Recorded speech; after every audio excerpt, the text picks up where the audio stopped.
Hi, my name is Tyler and I'm going to show you how to make and use a bump key. A bump key, when properly used, will open any lock that it fits into. Now, this technique is not new. The bad guys have been using it literally for years. And the locks that you buy today, yes, even the lock that you have on your front door, is vulnerable to this technique, largely because the general public doesn't know that they aren't safe. The way a normal key works is you stick it into the lock, and if you look at a key, you'll see that it has little ridges and little valleys. When you stick it into the lock, the little valleys line up with the pins inside the lock. Those pins have splits in them at various heights, and if the height of these little valleys matches the correct height on the pins, then the splits in the pins will line up where the two parts of the lock meet, allowing the cylinder to turn. Now, the way a bump key works is the valleys are cut all the way down to the lowest setting, and it still has little ridges. You stick it part way into the lock and give it a whack. When you hit it, these little ridges here will transmit their energy up to the pins, and just like a set of billiard balls, you hit the first one and the last one jumps. In the same way, you hit these pins, you hit the very bottom one, and the top one is the one that pops up. Now, if you turn the lock right at the right time, that little area between where the two parts of the lock meet, where the cylinder meets the outside of the lock, will be free, so the cylinder will freely turn, allowing you to open the lock. Now, the way you make this is you take just a normal key. This particular key went to an apartment that I no longer live in, so I'm not going to use the key for anything else. However, this key does fit into the lock I have on my front door. So we take this key. What I did is I took a little pen and marked below where each one of these little valleys is, each one of these little flat areas. I marked on this little ledge right here on the bottom where that was, so that when I was cutting, I would know where the pin was, so that I would know where to cut the little valley to.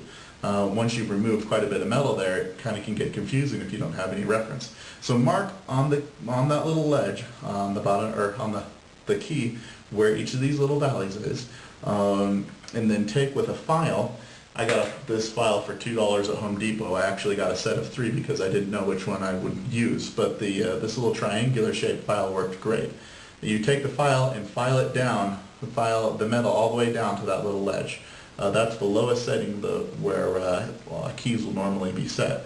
That will get the key out of the way when you're trying to turn it. So you file this all the way down. This part right here takes about a half hour. Alright, so here's the finished key. It doesn't look wonderful, but it works. You'll notice that it's cut all the way down here. Where each one of those 5 pins was, it's all cut all the way down to this very bottom ledge. Between each one of those little valleys, you'll notice just a little tiny peak, just little tiny triangles. Important things about these little triangles here is the slope of these little triangles has to be such that when you stick it into the lock, the pins can easily slide over the front of the lock, the front of these little triangles, and when you pull it out of the lock, the pins will easily slide back out. If it's too steep on this side, when you try to stick it in, it won't go in. If it's too steep on the other side, it'll go in just fine, but when you try to pull it out, it won't come back out.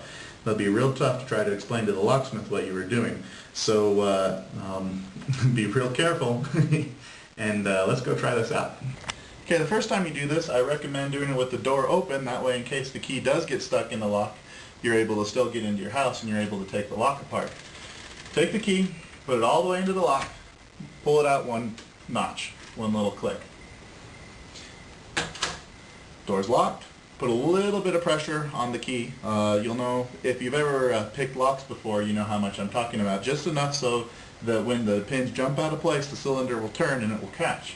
A little bit of pressure, and give it a tap. I'm going to use the back of the file that I used to cut the key. If it doesn't work, pull it out, try it again. There you go. One more time.